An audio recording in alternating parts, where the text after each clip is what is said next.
wabarakatuh. Alhamdulillahirabbil alamin wassalatu wassalamu ala asyrafil anbiya'i wal mursalin wa ala alihi wa sahbihi ajma'in. Qala rabbi shrah li sadri wa yassir li amri wahlul 'uqdatam min lisani yafqahu qawli. Subhanaka la ilma lana illa ma 'allamtana innaka antas samiul alim. Wa la haula wa la quwwata illa billahil aliyyil azim. Okay, Alhamdulillah dapat lagi kita bertemu dalam siri perkongsian subjek Usuluddin, yang mana kali ini kita akan berkongsi tentang tajuk hadis yang terakhir, pelajaran yang ke-10 dalam Usuluddin tingkatan 1, yang mana tajuknya adalah Fadlul Mutahabbina fil Islam, iaitu kelebihan orang yang berkasih sayang dalam Islam. Ini antara satu hadis yang berkaitan dengan kasih sayang, dengan cinta, dengan hubungan kita sesama manusia.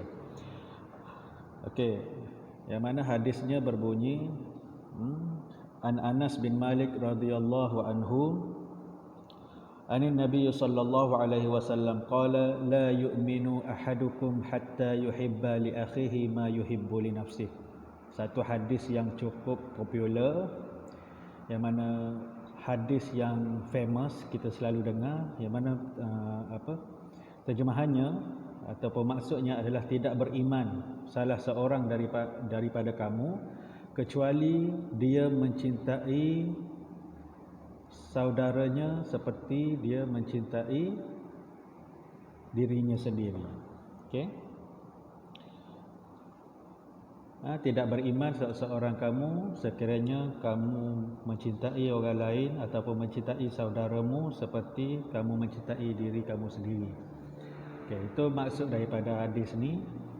Okey, kita terus kepada macam biasalah ma'anil kalimat, kalimah-kalimah yang kita boleh ambil ataupun kalimah-kalimah terpilih yang mana kita tengok daripada sudut perkataan seertinya adalah yang pertama la yu'minu ahadukum nafyul kamalil iman, iaitu menafikan kesempurnaan iman. Tidak beriman seorang kamu maksudnya menafikan iman kita lah.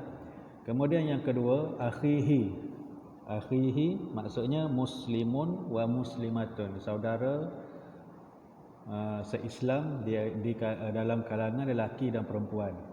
Ma yuhibbu li nafsihi, ma yuhibbu li nafsihi maksud dia minal khair, iaitu daripada apa-apa kebaikan. Okey, seterusnya kita tengok kepada syarahul hadis. Okey, huraian hadis secara umum. Akhbaran Nabi sallallahu alaihi wasallam sifatul muslim al-kamil alladhi awjada fi qalbihi al-ulfati wal mawaddati lil muslimin.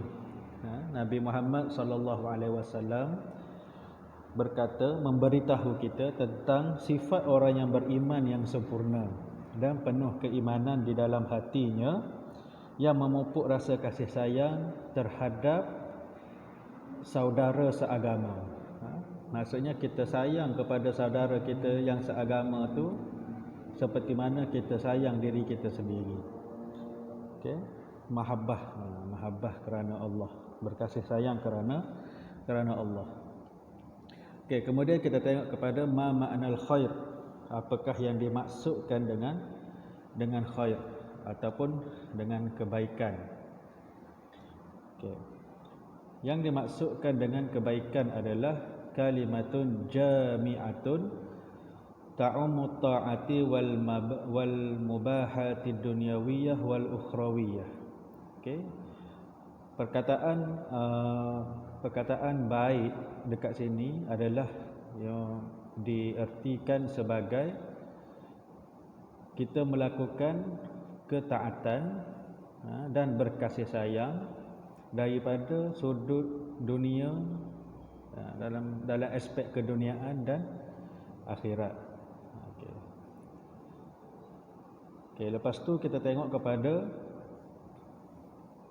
makna hubbu, iaitu maksud, apakah maksud kasih sayang ataupun apakah maksud cinta itu sendiri. Okey. Yang pertama, Apa tu maksud cinta ni? Syu'urun nafsi wa qalbi, syu'urun nafsi wa qalbi yanjazibu bihil qalbu al-muhibbu nahwa mahbubihi bihamasatin wa atifatin. Iaitu kasih sayang adalah perasaan jiwa, rasa hati yang timbulnya perasaan yang menarik hati, yang penuh dengan kasih terhadap orang yang dikasihinya, dengan penuh semangat, kelembutan dan peri kemanusiaan. Nah, itu maksud kasih sayang ataupun maksud cinta. Dan kemudian dia ada mafhum mahabbah fi nazaril Islam.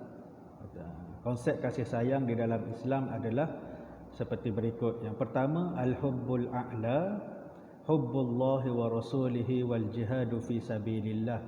Okey, yang pertama, cinta dan kasih yang tertinggi adalah cinta kepada Allah, cinta kepada Rasulullah dan berjihad di jalan Allah. Kemudian dia ada wal hubbul awsat, hubbul abai wal abnai wal ikhwani. Cinta ataupun kasih sayang yang dalam pertengahan. Yang pertengahan adalah cinta ataupun kasih kepada ibu bapa, cinta kepada sanak saudara, pasangan dan sebagainya. Itu contoh yang kedua lah.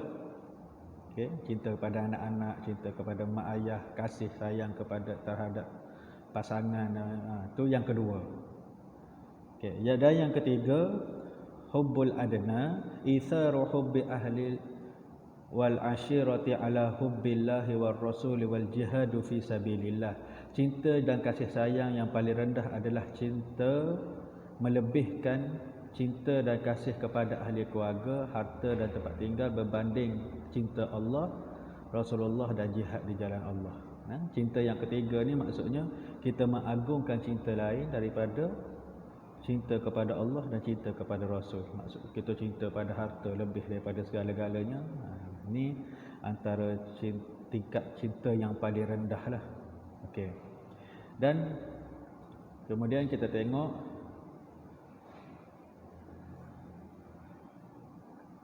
daurul mahabbati wahdatil ummah. Okey. Islam menggalakkan agar umatnya berakhlak mulia dan bersifat dan sifat terpuji.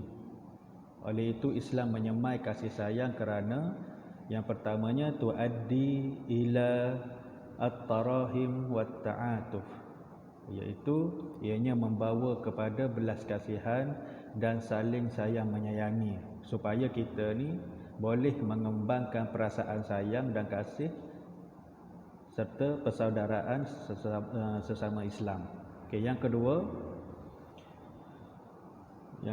ya'ishul mujtama'u fil aman wa sa'adah, mewujudkan anggota masyarakat yang hidup dan dalam keadaan aman dan bahagia.